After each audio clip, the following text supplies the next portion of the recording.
Hello students, welcome to my lecture for class 12 science subject chemistry Maharashtra State Board New Syllabus 2020. In the previous lectures we have started properties of transition elements. In that we have studied up to magnetic properties and metallic properties as well as spin only formula. We have studied that. Now today we are going to study next property, that is color of transition elements. Now see the first point. Color of transition elements is associated with incomplete n-1 d subshell and number of unpaired electrons. So let us discuss about this point. Now see, if you consider titanium, for titanium atomic number is 22. Its electronic configuration can be written as what? Argon 3d2 and 4s2. If you are given titanium plus 3, then what will you get? You get Ar. Now there is a removal of 3 electron, 2 electron from 4s and 1 electron from 3d orbital. Now see, you get what? Ar 3d1.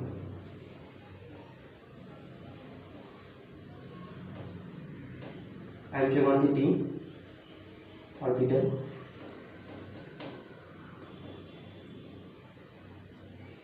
It is what? 3d. 3d1 we have to show. So here you get only 1 electron. You know the capacity of d orbital is what? 2. And the capacity of d subshell, it must include maximum of 10 electrons. See here, only 1 electron is present. That means what? There is incomplete n-1 d subshell. As well as it contains 1 unpaired electron. And therefore they show what? Color, and it shows purple color. Purple means what? It is what? Color. If we have titanium plus 4, then what will you get? You get what? Ar 3d 0. 0 is what? D subshell contains no unpaired electron, and therefore it may be what? Colorless. Now see, this is the difference between titanium plus 3 and titanium plus 4. Titanium plus 3 is colored and titanium plus 4 is colorless because it does not contain any unpaired electron, and titanium plus 3 is colored because it contains single unpaired electron. Now let us start with next point, that is what? DD transition. Second point, that is what? DD transition. Now see here, when one or more electron from lower energy set orbitals, that is what? dxy, dyz, dzx. You know that d subshell have 5 orbitals: dxy, dyz, dzx, dx square minus y square and dz square. Now see, this d subshell is divided into 2 parts, that is what? A set of lower energy level and a set of orbitals having higher energy level. See, dxy, dyz, dzx are the lower energy set of orbitals, which is named as what? T to G. And similarly, dx square minus y square and dz square represent higher energy set of orbitals, which is termed as what? Eg. Now, if you consider titanium plus 3, then it must contain what? 1 electron in d subshell. This 1 electron is present in what? T2g orbital, that shows down state level. When it absorbs some amount of energy, it will excite it and goes to what? Eg level, that is higher energy set of orbitals. And this transition is called as what? DD transition. Means one or more electrons from lower energy d orbitals are excited to higher energy d orbitals by absorbing some amount of energy within the same subshell is called as what? DD transition. And DD transition is also responsible for the color of transition elements. I hope you understood this point. Now next point, due to absorb color of transition element is due to absorption of light of certain wavelength in the visible region and transmission of light of other wavelength. As well as see this point, the observed color of the transition metal compound is always a complementary color. Always a complementary color to the color of light absorbed. Now see, this is a magic circle. How to remember this? B, B, Q, or. You remember this to draw this circle. Now see, first see wavelength are given. You know that Nm is what? Nanometer. 620 nanometer. See here, between orange and yellow 580 nanometer, between yellow and green 560 nanometer, and blue and green. For green 490 nanometer, for blue it is 430 nanometer, and here violet 400 nanometer, and for red 800 nanometer. These are the wavelength given for different colors in the visible region. Now see opposite colors. Violet, the opposite color of the violet is what? Yellow. That means what? The complementary color of violet is yellow. The complementary color of blue is orange. The complementary color of green is what? Red. If any metal ion absorbs violet color, then it appears yellow. If any metal ion absorbs blue color, then it appears what? Orange. If any ion absorbs red color, then it appears green.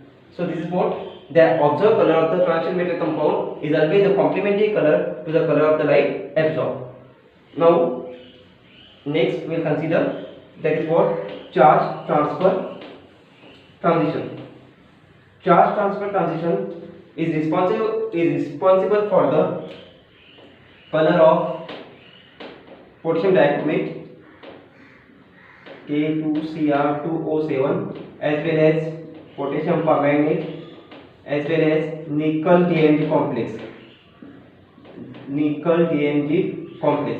Their colors is associated with what? Charge transfer transition. That is transition from metal ion to what? Legion. You know that legions may be neutron molecules, or anions, or negatively charged ions.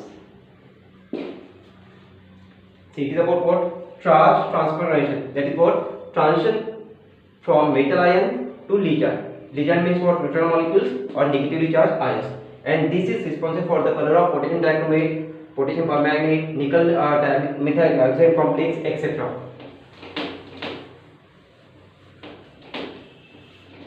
Now next, 6 point.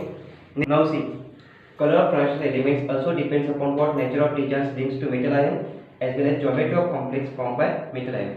See, when cobalt chloride is dissolved in water, it turns pink because there is a formation of complex COH2O6 2+, which is pink in color, and it has octahedral geometry.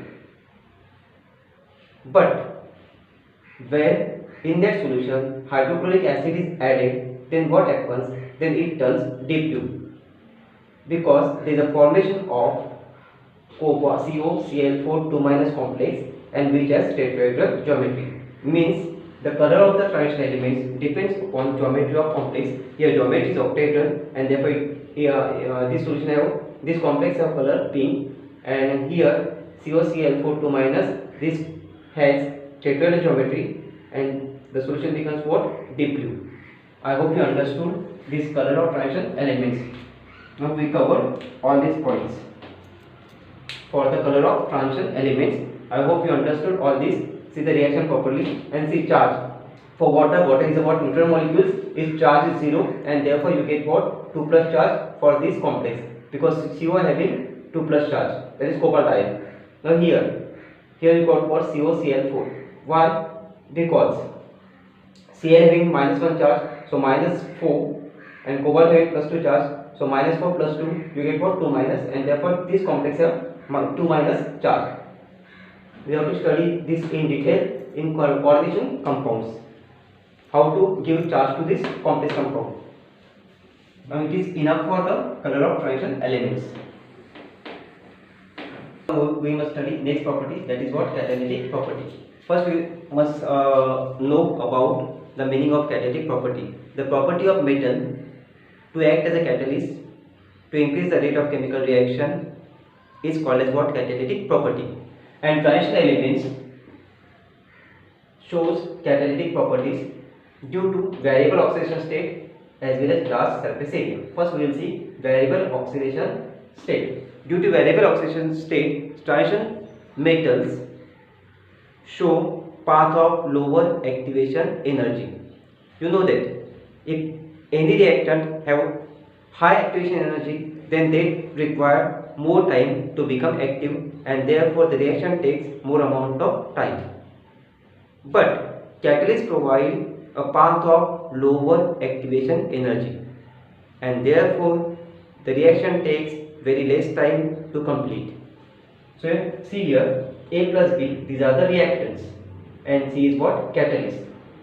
And due to variable oxidation state, they can form intermediate with the catalyst. So there is a formation of what? Intermediate A, B, C. This intermediate decompose to form what? Product, that is A, B, and catalyst is separated. And you know that catalyst do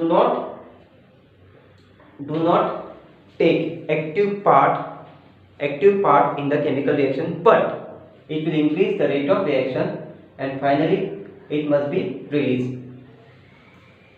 Now next point is what? Large surface area.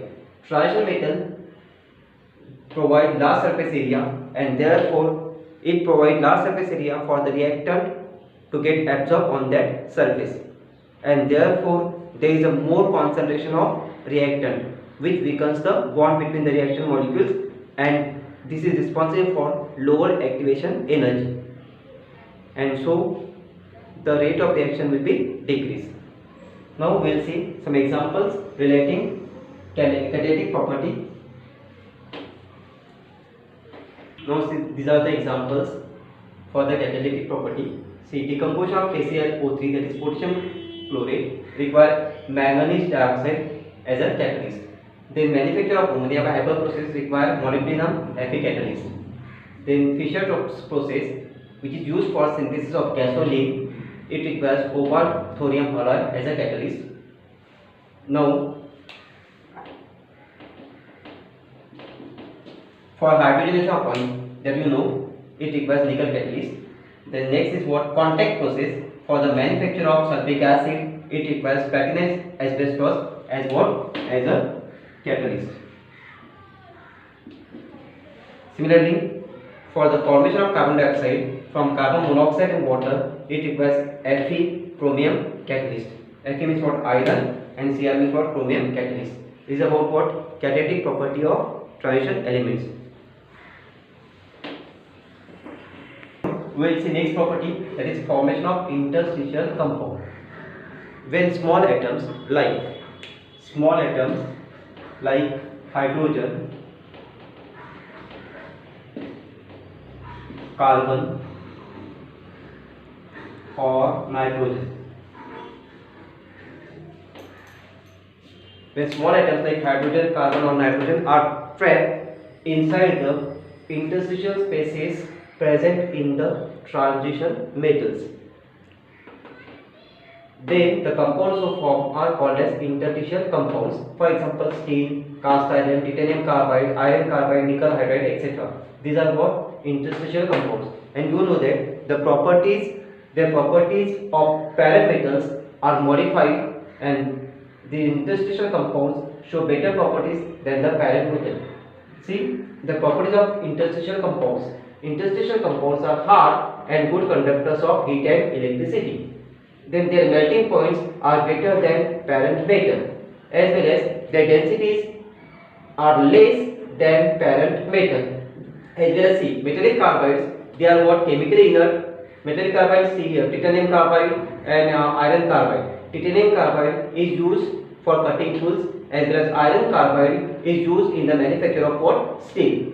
And see, metallic carbides are what? Chemically inert and hard as diamond. Now last, hydrides of transition metals, for example nickel hydride, are used as what? Reducing agents. These are about what? Formation of interstitial compounds. I hope you understood. See, with small atoms like hydrogen, carbon or nitrogen are trapped inside the interstitial space present in the transition metals.